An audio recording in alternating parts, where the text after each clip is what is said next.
कैसा प्रोसीजर है, क्या जट प्रभजोत भाई को जेल हो सकती है, क्या जट प्रभजोत भाई को सजा होगी, फाइन होगा। तो बहुत सारे क्वेश्चंस हैं। तो आज की इस वीडियो में मैं सारे क्वेश्चंस का रिप्लाई करूंगा और मैं कोशिश करूंगा कि ये वीडियो जट प्रभजोत भाई की जो फैमिली है उन तक भी ये पहुंचे। अभी आप एक चीज बताइए कि जो जट प्रभजोत है, क्या वो एक बेकार सा राइडर था? क्या उसको बाइक चलानी नहीं आती थी जो उसने इतनी बड़ी गलती कर दी? आप उसकी वीडियो तो देखते ही होंगे। आपको नहीं लगता कि वो इतनी ज्यादा सेफ्टी रखने वाला बंदा, इतनी सेफली बाइक चलाने वाला बंदा ऐसी चीज को कर सकता है? तो किसी की भी गलती हो, मैं उसके बारे में कुछ नहीं कहना चाहता कि किसकी गलती है। मुझे नहीं पता था कि ये चीज इतनी ज्यादा बढ़ जाएगी।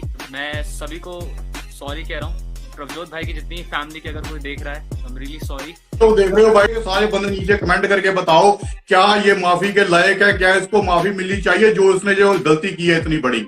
तो आज की ये वीडियो बहुत ज्यादा इंपॉर्टेंट होने वाली है जट प्रभजोत भाई के केस से रिलेटेड, क्योंकि आज की इस वीडियो में मैं बात करने वाला हूं नेपाल के लॉ के बारे में, कानून के बारे में। जब नेपाल में एक्सीडेंट हो जाता है फिर उसके बाद क्या प्रोसीजर होता है। और बहुत सारे लोगों के मुझे ये क्वेश्चंस भी आ रहे थे मेरे इंस्टाग्राम पे, बहुत सारे लोग भी मुझे ये पूछ रहे हैं कि सर अभी इस केस के ऊपर अभी क्या आगे होने वाला है, जट प्रभजोत भाई कब इंडिया आएंगे या उनको लाने का क्या? तो आप भी कोशिश करें ये वीडियो उन तक पहुंचाने की। मैं भी आज की इस वीडियो में कुछ मैं ऐसी इंपॉर्टेंट बातें करूंगा जो शायद उनकी फैमिली के लिए भी बहुत ज्यादा हेल्पफुल हो, क्योंकि मैं तो अभी इंडिया में हूं और उनके कुछ परिवार वाले बंदे जो उनके ब्रदर हैं वो उनके पास हैं।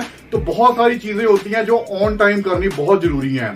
तो मैं उम्मीद करूंगा कि मेरी ये वीडियो उन तक पहुंच जाए। और एक और चीज मैं कहना चाहता हूं कि बहुत सारे लोग मुझे ये भी मैसेज कर रहे हैं कि सर आप भी नेपाल जाइए। तो जितने लोग देख रहे हो मुझे प्लीज एक बार नीचे कमेंट करके सारे अपनी राय दे दीजिए। तो अगर आप लोग बोलोगे कि भाई आपको भी नेपाल जाके इनके भाई के साथ केस में इनकी मदद करनी चाहिए, क्योंकि अभी थोड़ी देर पहले इनके जो ब्रदर थे और प्रभजोत का जो जीजा जी थे, तो उन्होंने मिलकर एक वीडियो बनाई थी। उन्होंने कहा था कि हमें शायद फ्यूचर में आप सभी की हेल्प की जरूरत भी पड़ सकती है। तो इससे पता चल रहा है कि कहीं ना कहीं उनको हेल्प की जरूरत जरूर है, लेकिन वो खुल के हेल्प अभी मांग नहीं रहे। तो अगर आप लोग बोलोगे कि मुझे नेपाल जाके इनकी फैमिली के साथ खड़े होकर इनकी फुल सपोर्ट करनी चाहिए, तो मैं वो भी करने के लिए तैयार हूं। लेकिन अभी इससे उल्टी चीज भी निकल के आती है। बहुत सारे लोग मुझे अभी ये भी बोल रहे हैं कि सर जो ओल्ड मैन मरे हैं, जो अंकल जिनकी डेथ हुई है, 79 ईयर ओल्ड नेपाली अंकल, तो उसके बारे में क्यों कोई बात नहीं कर रहा? तो भाई मैंने अपनी पिछली वीडियो में बात उनके बारे में जरूर की थी और मैंने उनको श्रद्धांजलि भी दी थी। मैंने कहा था जो हुआ है वो बहुत बुरा हुआ है और सच में वो बहुत बुरा हुआ है और मुझे भी बहुत दुख है उस चीज के लिए। लेकिन बहुत सारे लोग उसको ना बहुत गलत वे में ले रहे हैं भाई। तो अभी मैं आपको एक ना क्लियर बात बताता हूँ। अभी देखो, जो अंकल थे उनकी तो देखो डेथ हो चुकी हुई है, अभी उसमें हम कुछ नहीं कर सकते। ना उनको वापस लाया जा सकता है, ना हॉस्पिटल में कुछ भी उनका इलाज करके उनको दोबारा, मैं कहता हूं कि मुझे वो शब्द भी बोलने नहीं चाहिए कि अब हम उस केस में कुछ नहीं कर सकते। वो जो होना था वो हो चुका हुआ है। लेकिन जो जट प्रभजोत भाई है वो भी बहुत सीरियस है, उसकी भी जान के ऊपर बनी हुई है। इसीलिए लोग जट प्रभजोत भाई के ऊपर वीडियोस बना रहे हैं कि भगवान से प्रे कर रहे हैं और लोगों को कह रहे हैं कि ज्यादा से ज्यादा प्रे करें, जट प्रभजोत भाई जल्दी से जल्दी ठीक हो जाए, क्योंकि उसकी जो सिचुएशन बहुत ज्यादा क्रिटिकल है।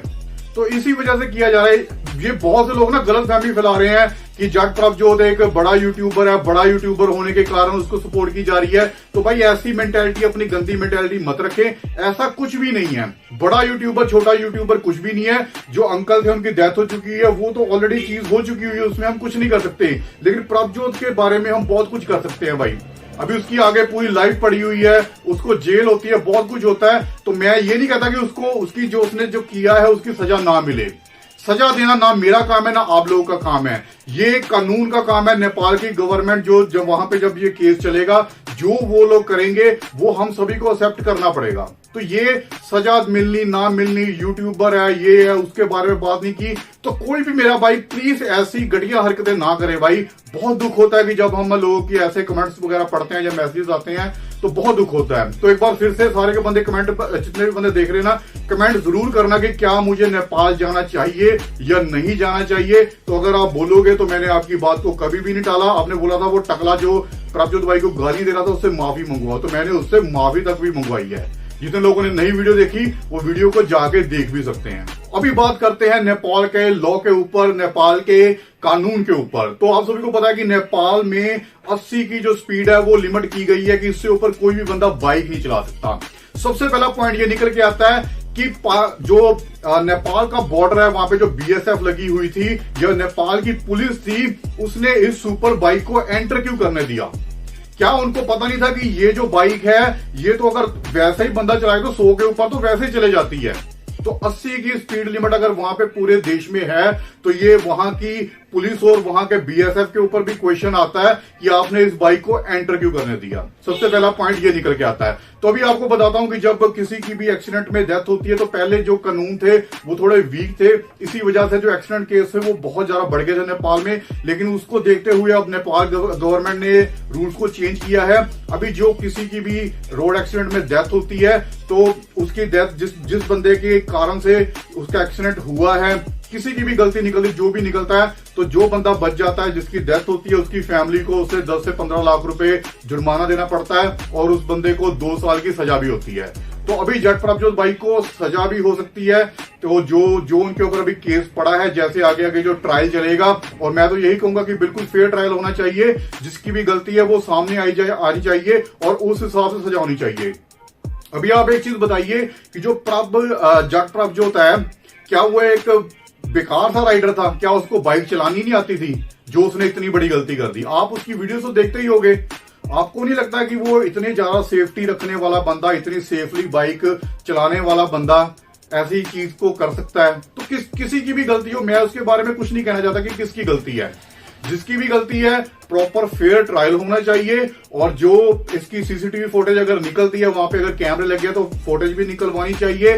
फिर हमें डिसीजन पे आना चाहिए कि भाई किसकी गलती है किसकी गलती नहीं है। फिर उस हिसाब से सजा और जुर्माना भी हमें तय करना चाहिए। तो फिलहाल तो यही चल रहा है कि अगर जो लोगों ने जो अभी बयान दिए यही बयान दिए है कि जट प्रभजोत की जो बाइक थी 250 की स्पीड से उसने टक्कर मारी है अंकल को और अंकल की मौके पे डेथ हो गई थी। ठीक है, तो अभी फिलहाल तो यही निकल के आ रहा है। और जट प्रभजोत के बाइक के ऊपर जो हेल्थ के ऊपर अपडेट है, तो अभी काफी हद तक उनकी हेल्थ में सुधार है। लेकिन अभी जो मेन प्रोसीजर आ रहा है, अगर जट प्रभजोत की फैमिली से कोई भी बंदा उनकी फैमिली से जाके मिलता है, जो अंकल जिनकी डेथ हुई है, तो उनकी फैमिली वालों से अगर इनका राजीनामा हो जाता है कि भाई हम इतने अगर कुछ वो उनको पैसे दे दें या कुछ भी कर ले, कुछ भी करके इनका सेटलमेंट होता है, तो अगर और जो अंकल की फैमिली है वो अगर इनको माफ कर देती है तो फिर जट प्रभजोत भाई की जो मुश्किलें वो बहुत ज्यादा कम हो जाएंगी और वो इजीली इंडिया आ जाएगा। छोटा मोटा केस पड़ेगा कोई भी नॉर्मल सा, और उसमें यही होगा कि उनकी फैमिली की तरफ से उनके मन में कोई भी दुख नहीं है कि जो भी हुआ है तो उन्होंने इसको माफ कर दिया है। तो बहुत इजी हो जाएगा केस और मेरे हिसाब से कुछ ही दिनों में जट प्रभजोत भाई को छोड़ दिया जाएगा और उनकी बाइक को भी जब्त कर लिया गया है और उनकी बाइक को भी छोड़ दिया जाएगा।